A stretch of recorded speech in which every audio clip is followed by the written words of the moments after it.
Yes, hello everyone. आज की video में हम बात करेंगे डीपीटी थ्री के बारे में। एकदम कंसेप्चुअल वीडियो होने वाला है और हर वीडियो की तरह इसमें अपने पहले थ्योरी बात करेंगे, फिर उसके बाद अपने प्रैक्टिकल बात करेंगे, ठीक है। और सबसे पहले समझ लीजिए कि डीपीटी थ्री होता क्या है, मतलब क्या है डीपीटी थ्री। डिपॉजिट डिपॉजिट जो हम लोग इतनी बात करते हैं, ये क्या है? ये वैसा डिपॉजिट है कि जो हम लोग बैंक में जाके डिपॉजिट करते हैं वैसा डिपॉजिट है, या कुछ अलग डिपॉजिट होने वाला है? बिकॉज यहाँ जो हम डिपॉजिट का बात करेंगे वो कंपनी के कंटेक्स्ट में बात करेंगे, बैंक के कंटेक्स्ट में नहीं बात करेंगे। लेकिन बैंक का मैं एग्जाम्पल दूंगा जिससे आपको सारा कंफ्यूजन जो है क्लियर हो जाएगा।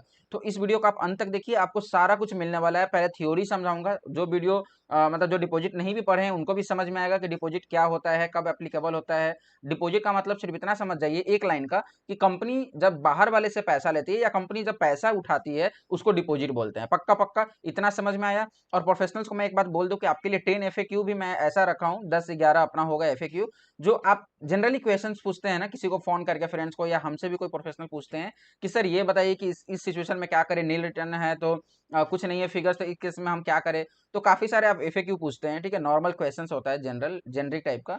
तो उसका भी मैं इस वीडियो में लेकर आऊँ। तो ये डीपीटी थ्री का कंसेप्चुअल वन वीडियो है। इस वीडियो के बाद आपको कोई भी वीडियो नहीं देखना पड़ेगा। This is my promise to you. यदि कुछ आपको फिर भी कंफ्यूजन हो, आप कमेंट कीजिए, मैं आपको उसका सोल्यूशन लेके आऊंगा, ठीक है। वीडियो के थ्रू हो या कमेंट में रिप्लाई करूंगा, ठीक है। तो चलिए पूरा वीडियो को डीपीटी थ्री के लिए कंसेप्चुअली समझते हैं, ठीक है। चलिए फिर वीडियो को शुरू करते हैं, बहुत मजा आने वाला है। और मुझे काफी मजा आता है एक नॉलेज शेयरिंग प्लेटफॉर्म पे आकर के अपने नॉलेज को शेयर करना। सो प्लीज चैनल को सब्सक्राइब करके रखिए, काफी आपको भी मजा आने वाला है। पढ़ाई को मजे की तरह लीजिए, आपको थ्योरी प्रैक्टिकल सब समझाएंगे, ठीक है। चलिए वीडियो को शुरू करते हैं, ओके। यस। तो देखिए, सबसे पहले मैं आपको एक बात बता दूं कि डीपीटी थ्री का जो चीज है वो डीपीटी थ्री क्या है। इसको डीपीटी थ्री हम लोग समझते हैं, जो भी मैनेजमेंट ट्रेनिंग हो सकते हैं या आर्टिकलशिप जो बंदे कर रहे हैं, उनको भी सीनियर से बोल देते हैं कि जाओ डीपीटी थ्री का टाइम आ गया, 30 जून तक अपने को डीपीटी थ्री फाइल करनी है और हमारा ये ड्यू डेट है। बट लेकिन वो उनको उतने अच्छे तरीके से गाइड नहीं कर पाते हैं, जिससे क्या होता है कि फॉर्म्स में भी काफी सारे मिस्टेक्स हो जाते हैं, ठीक है। तो मैं ये सारे कंसेप्ट को क्लियर करूंगा, ठीक है। और ये भी समझिए, देखिए जो भी आर्टिकलशिप कर रहा है या मैनेजमेंट ट्रेनिंग कर रहे हैं या कोई प्रोफेशनल है, उनको देखिए सिर्फ फॉर्म भरना आपका ड्यूटी नहीं है कि पैसा ले लिए फॉर्म। आपको कंसेप्चुअली ठीक होना होगा कि डीपीटी थ्री जो बात करते हैं वो कौन से सेक्शन से आता है, रूल्स कौन सा डिस्कस होता है, सब कुछ अपने समझने वाले हैं, ठीक है। ये कंसेप्ट आप समझिए पहले, ठीक है। चलिए, अब इसमें एक चीज आप देखिए, ये जो डिपॉजिट लिखा है इसका मतलब मैं आपको समझा दूं, ठीक है। ये डिपॉजिट लिखा है, इसका मैं मतलब बताऊं एक लाइन का। सिंपल सा बोलता है कंपनी के कंटेक्स्ट में कि यदि कंपनी पैसा उठाती है, चाहे वो बाहर, देखिए पैसा हम लोग कहाँ कहाँ से ले सकते हैं, बैंक से ले सकते हैं, किसी बाहर वाले किसी बंदे से ले सकते हैं, अपने शेयर होल्डर से ले सकते हैं, डायरेक्टर से ले सकते हैं, रिलेटिव से ले सकते हैं, जितने भी लोगों से ले सकते हैं ना, लगभग चीजें डिपॉजिट के चैप्टर में कवर्ड है। अभी सिर्फ लेने का बात हो रहा है, देने का बात नहीं हो रहा है, वो उसका अलग सेक्शन है, फिर कभी बात करेंगे।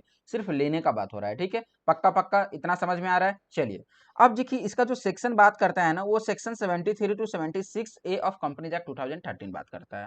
मतलब सिंपल सिंपल सा बात है, देखिए सेक्शन में ज्यादा उलझना नहीं है, फिर भी एक बार के लिए समझिए कि सेक्शन 73 से लेकर 76 ए तक बात करता है। और देखिए कितना भी आप बोल लीजिए, दो ही सेक्शन है जो अपना इंपॉर्टेंट है, एक 76 ए और एक अपना 73, ठीक है।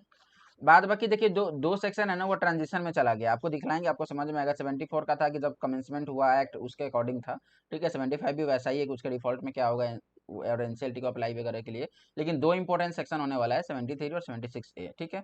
तो यहाँ 2 लिखा है, मतलब 74 भी आएगा, 75 भी आएगा, 76 भी है और 76 ए भी है, और एक 76 भी है, ठीक है। 3 सेक्शन। अच्छा, इसका रूल्स क्या है? देखिए हम लोग बोलते हैं ना सर रूल्स क्यों पढ़ते हैं। देखिए, एक्ट हमको सिंपली बताता है कि क्या डिपॉजिट है। एक्ट हमको ये बताता है कि कौन कहाँ से लेना है, नहीं लेना है, लेकिन कितना परसेंटेज लेना है, ठीक है। लेने के ऊपर क्या क्या फॉलो करना है, कौन सा रिटर्न है, ये सारा कुछ हमको कहाँ लिखा होता है, रूल्स में लिखा होता है। तो इसका रूल्स जो है, उस रूल्स का नाम है companies acceptance of deposit rules 2014। इतना समझ में आया? चलिए, अब जो एक सबसे इंपॉर्टेंट चीज है ना डिपॉजिट चैप्टर में, काफी परेशान करता है प्रोफेशनल्स को, वो रूल्स का ना रूल नंबर 2 है।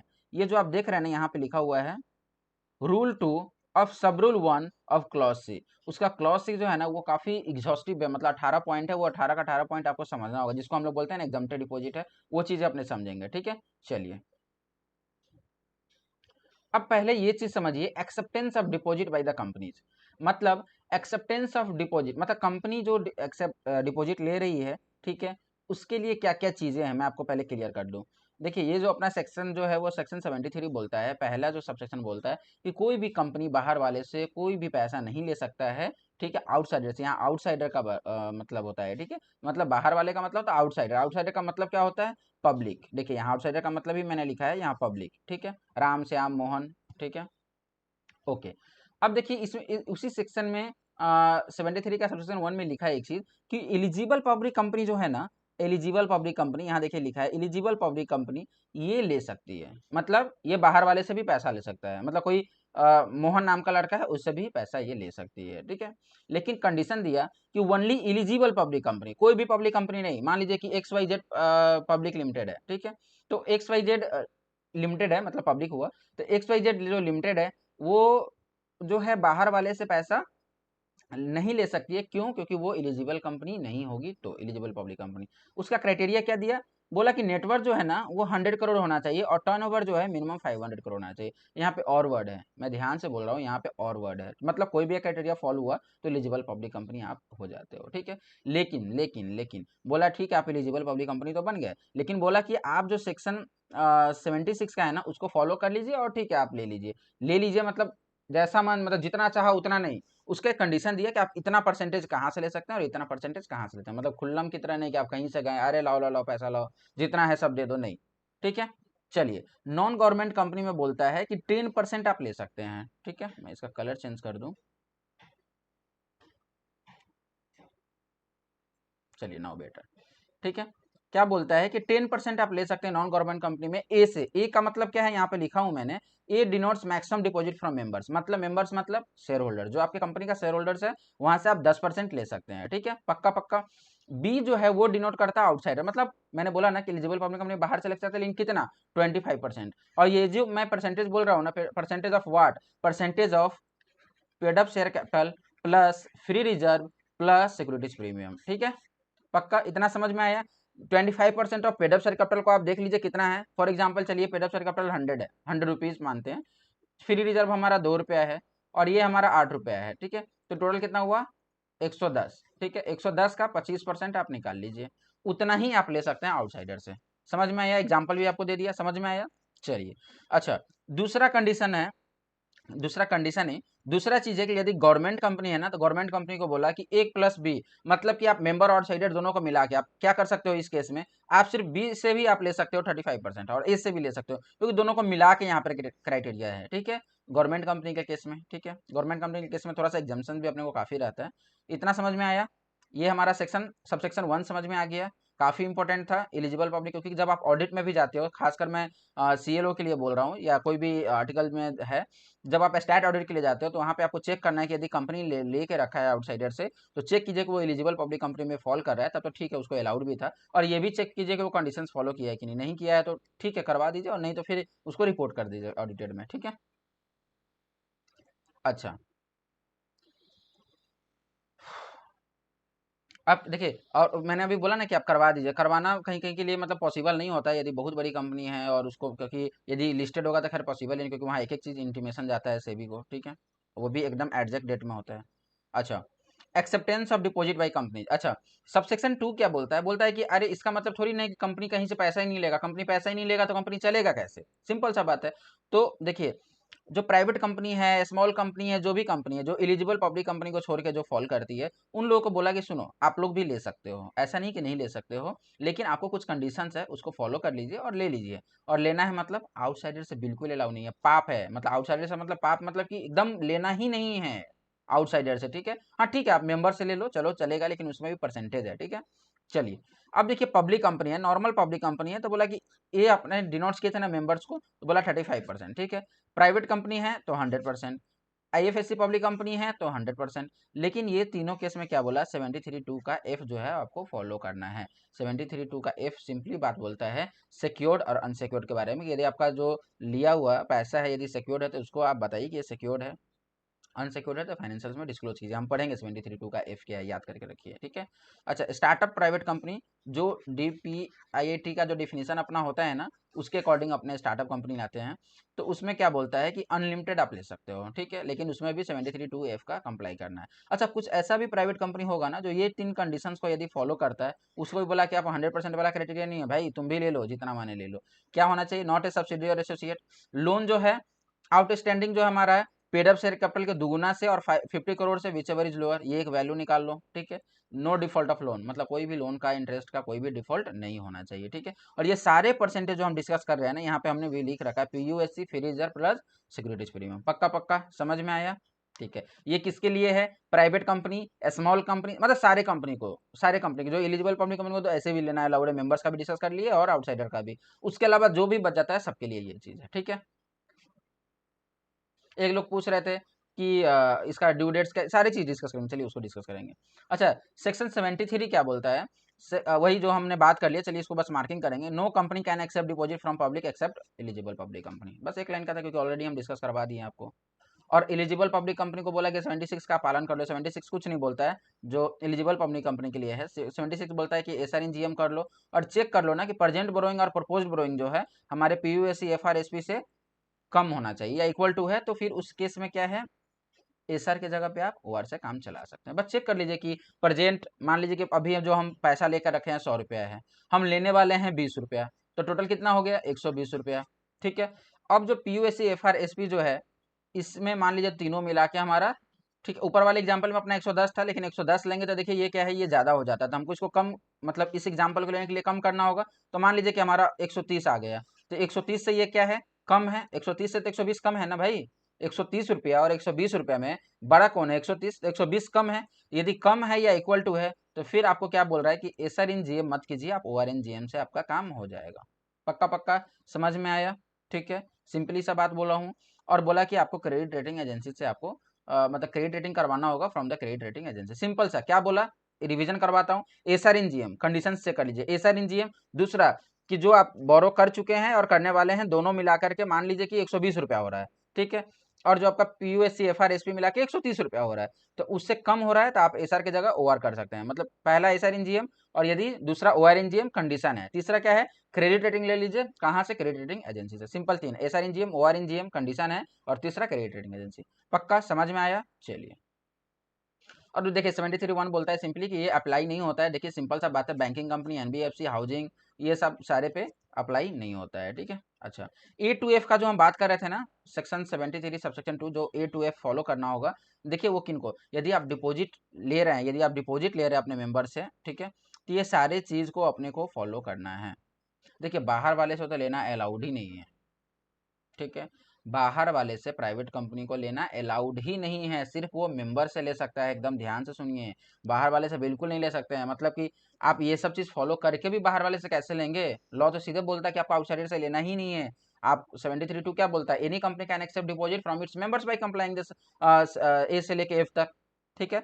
मतलब आउटसाइडर का तो बात ही नहीं कर रहा है, तो आउटसाइडर से लेना ही नहीं है, सिंपल बात ही खत्म हो गया। आप लोग क्वेरी करते हैं, फोन करते हैं कि सर एक प्राइवेट कंपनी है, वो राम से लेना चाहता है, तो ठीक है, राम से लेना चाहता है तो क्या हम कंप्लाई करके ले सकते हैं? अरे भाई कैसे ले सकते हो, बाहर वाले से लेना अलाउड ही नहीं है। हाँ मेंबर है, कंडीशन फॉलो कीजिए, ले लीजिए, कोई दिक्कत नहीं है। कंडीशन फॉलो कीजिए, ले लीजिए। उसमें भी एग्जाम्पशन है प्राइवेट कंपनी को। प्राइवेट कंपनी को ऊपर भी बताएं क्या बोला, 73 का 2 का बस एफ कंप्लाई कर लो, तुम्हारे लिए ले सकते हो। और बाद बाकी जो कंपनी है, जैसे पब्लिक कंपनी है और भी कंपनी होती है, आईएफएससी जो भी है, बोला ये फॉलो कर लो, ठीक है। आईएफएससी को फिर भी एग्जाम्पशन रहता है। अच्छा, क्या कंडीशन है वो देखिए। बोल रहा है कि पहले आप डीपीटी 3 जो है ना, वो सर्कुलेट कीजिए मेंबर्स को with the latest financial statement, ठीक है। कितना टोटल नंबर ऑफ डिपॉजिट है, अमाउंट ऑफ डिपॉजिट है, वो सारा चीज। और पहले ना इसको सबमिट कीजिए। क्या बोले?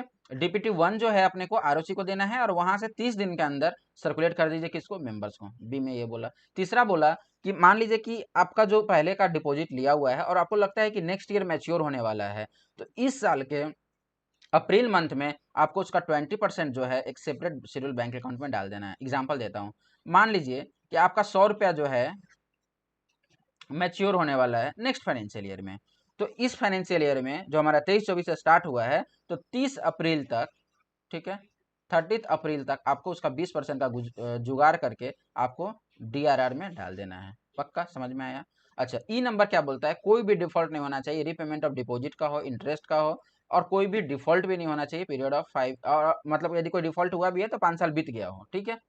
चलिए, एफ नंबर पॉइंट जो प्राइवेट कंपनी के ऊपर है वही है, deposit should be fully secured. मतलब डिपॉजिट जो आप ले रहे हो मेंबर से, वो सिक्योर्ड होना चाहिए। और यदि नहीं है तो कंपनी को मेंशन करना होगा everywhere that deposit are unsecured. हर जगह मेंशन करना होगा कि डिपॉजिट जो है वो अनसिक्योर्ड है, ठीक है। क्यों ये पॉइंट लाया है पता है आपको? ताकि इसलिए पॉइंट आया है कि ताकि बैंक को भी आइडिया लग जाए कि आपका कौन सा एसेट है जो सिक्योर्ड है, अनसिक्योर्ड है, ताकि उस बेसिस पे बैंक जो है अपना माइंड को प्रिपेयर कर सके कि हमको इसको कितना लोन देना है, नहीं देना है, ठीक है, सारी चीज़ों के लेके, ठीक है। ये लॉ मेकर का आप माइंडसेट समझिए। अच्छा, exemption given to all the private company, वही ये जो एग्जाम्शन वाला है, लेकिन आईएफएससी को भी है, स्टार्टअप को भी है, that they can accept from members without complying, A से ई तक नहीं करना, 20% वाला जो है, डीपीटी 1 वाला जो, वो सब नहीं करना है, लेकिन 2 का एफ मतलब ये वाला आपको फॉलो करना है, ठीक है। समझ में आ रहा है? कहीं भी डाउट है तो आप वहां पे पॉइंट आउट करके मुझे आप ये कमेंट कर सकते हो, ठीक है। ये टॉपिक है, काफी एग्जॉस्टिव है, चलिए मैं फटाफट इसको करूंगा, ठीक है, क्योंकि वीडियो लंबा होता है फिर आप देखेंगे भी नहीं, बोलेंगे इतना लंबा वीडियो है। देखिए, ये सारा जो अभी हम बोलेंगे ना, सब एग्जेम्प्टेड डिपॉजिट है, ठीक है, पक्का। ये सेक्शन 2 सॉरी 231 में बोलता है कि डिपॉजिट इंक्लूड्स एनी अमाउंट, ठीक है। पहले डिपॉजिट का डिफिनेशन हम लोग वहां से लेते हैं, जो अपना स्टार्ट होता है ना डिफिनेशन वाला, कंपनीज एक्ट का।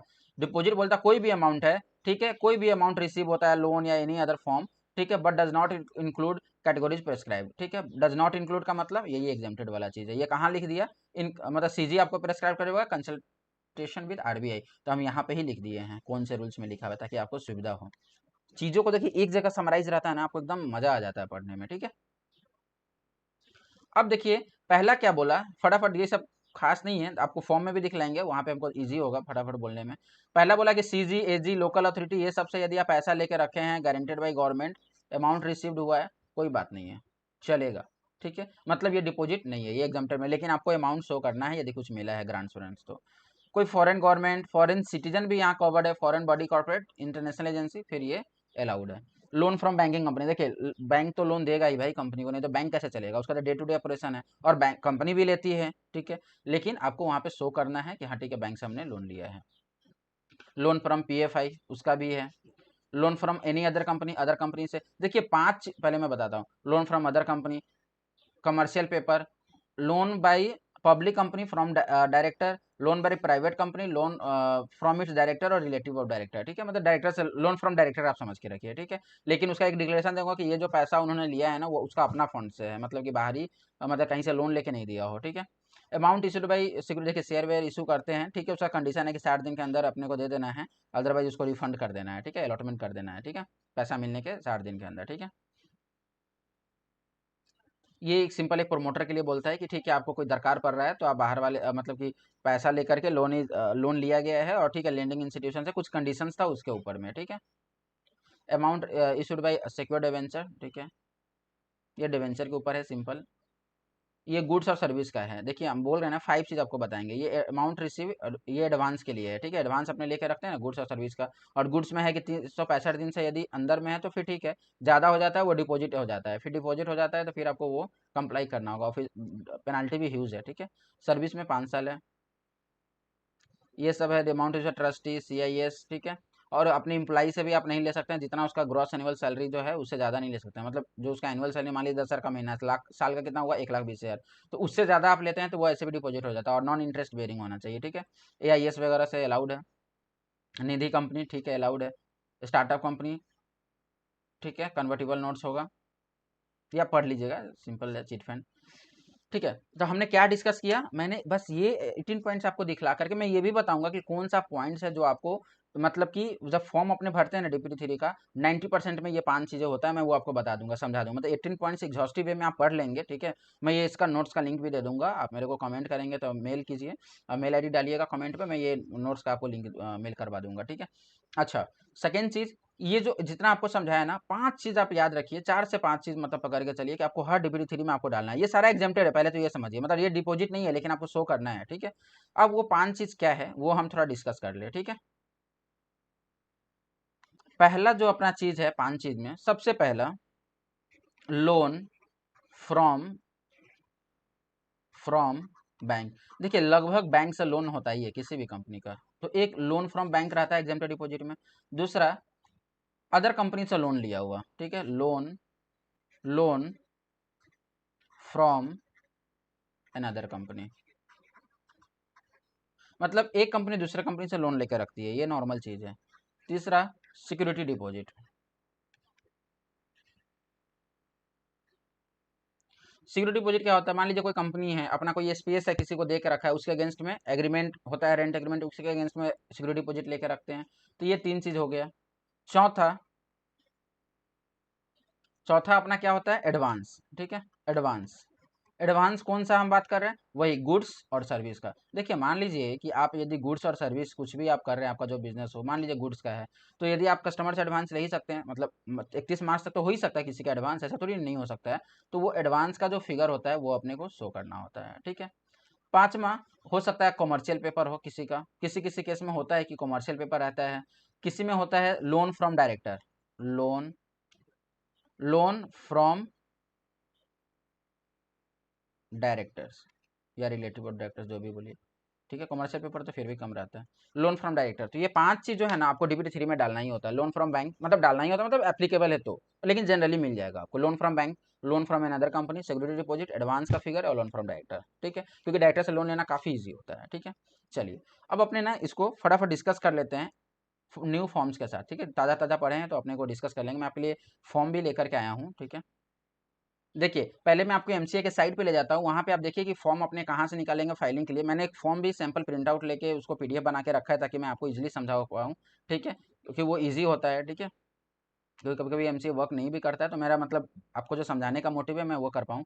जब आप एमसीए लॉगिन कर लेते हैं, सिंपली लॉगिन और लॉगिन क्रिएट करने का पूरा सीरीज बनाया हुआ है, आप देख सकते हैं। ठीक है, फिर आपको जाना है कंपनी ई फाइलिंग में। कंपनी ई फाइलिंग में जाने के बाद यहाँ पे डिपॉजिट रिलेटेड फाइलिंग आपको दिख जाएगा। यहाँ पे आपको डीपीटी 4 के नीचे डीपीटी 3 मिल जाता है। ठीक है, सिंपली क्योंकि अब V3 में आ गया और V3 में फाइल हो रहा है। ठीक है, जो भी हो रहा है डीपीटी 3 डिपॉजिट का V3 में हो रहा है। ठीक है, यहाँ पे अपने फॉर्म्स देखिए, आपको वही फॉर्म्स मिलेंगे जो फॉर्म्स अभी हम डिस्कस करेंगे। ठीक है,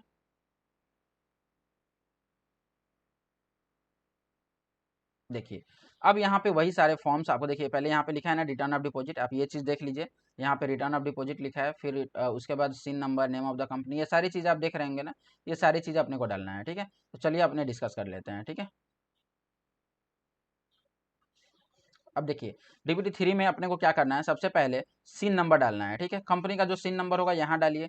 नेम ऑफ द कंपनी ये सब पहले भी था ओल्ड फॉर्म में, रजिस्टर्ड ऑफिस, ईमेल आईडी। अब ये समझने वाली चीजें हैं, इसमें आपको कौन सा क्लिक करना है। रिटर्न ऑफ द डिपॉजिट मतलब आपने डिपॉजिट लिया, ये एलिजिबल पब्लिक कंपनी के लिए होता है।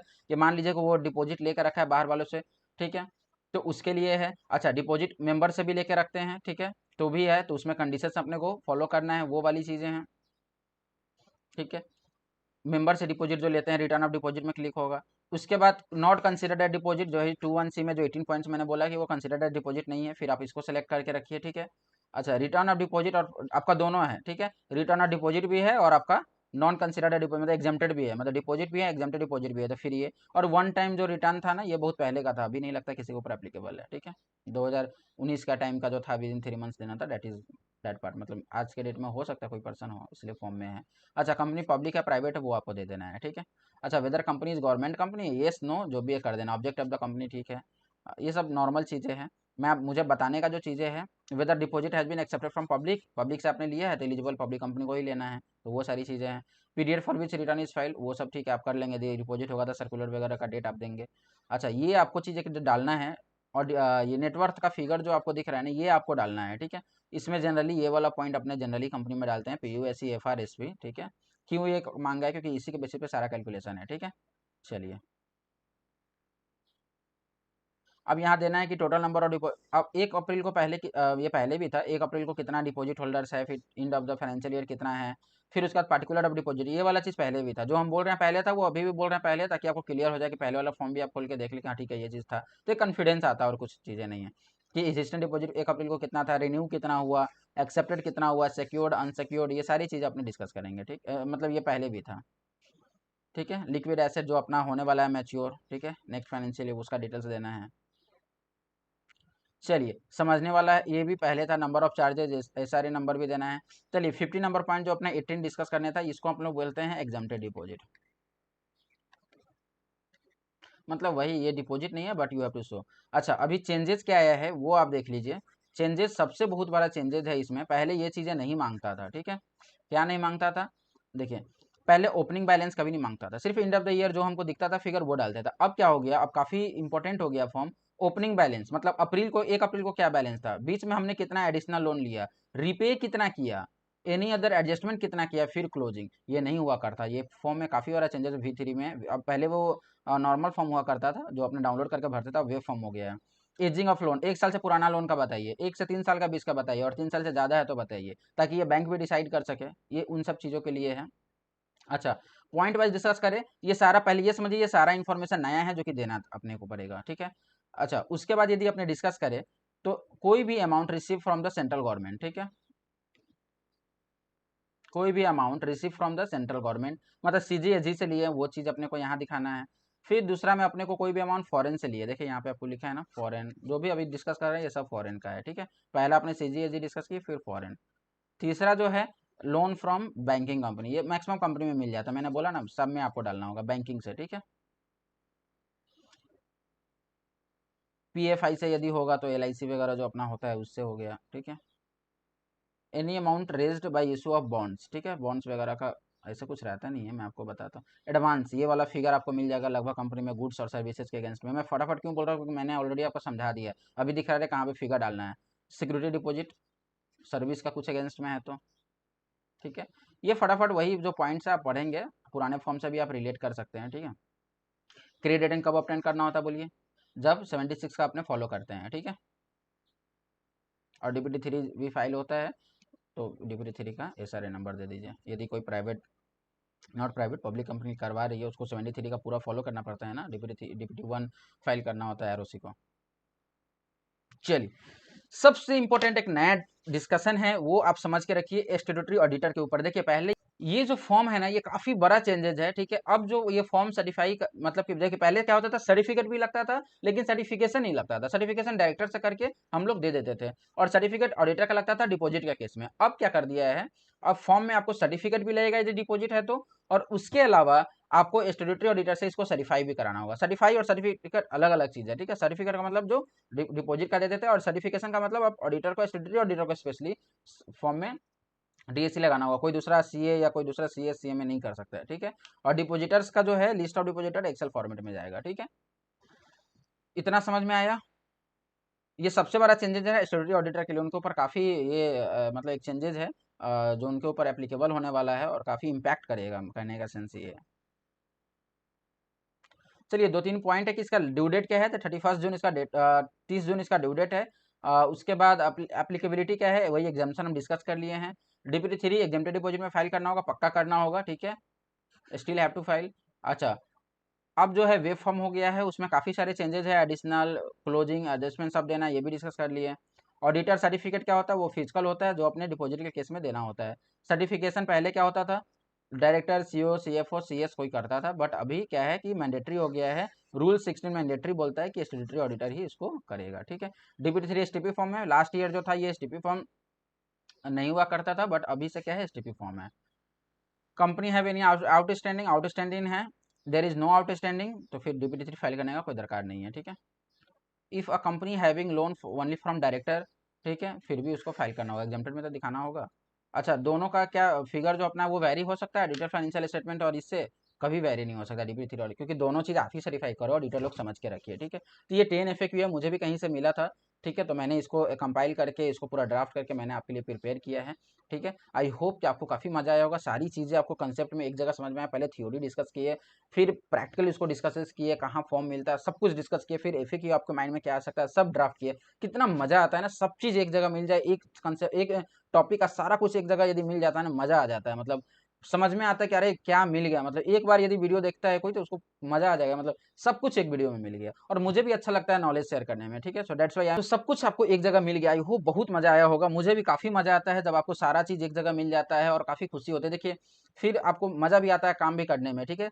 किसी भी वे में आप अच्छा सर्व कर पाओगे अपने क्लाइंट को, क्लाइंट विल बी हैप्पी। तो फिर आप हमारे चैनल्स के लेकर भी सोचोगे कि नहीं सर ने मतलब अच्छा बताया था, ये बंदा अच्छा बताता है, ठीक है, इनका मतलब चैनल को देखा जा सकता है, ठीक है। एक चीज़ मैं हमेशा कोशिश करता हूँ कंपैक्ट करके एक चीज़ आपको मिले।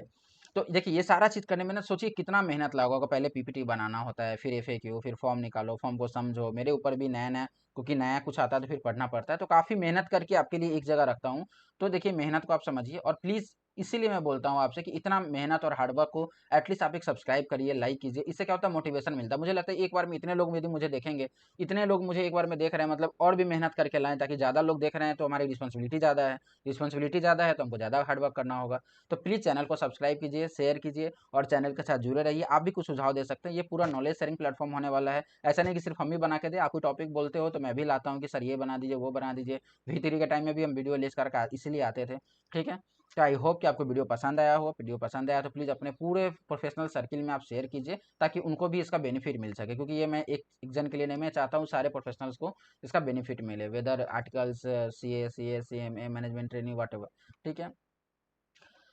आई होप मिलते हैं अपने नए एक वीडियो के साथ, काफ़ी मज़ा वाला होगा, ठीक है। कोई भी प्रैक्टिकल लेकर के एक आ जाएंगे, ठीक है, और लीगल मैं कोशिश करूँगा लेकर के आऊँ। चलिए वीडियो के साथ जुड़े रहिए, ठीक है। Hope, bye bye, take care, ठीक है।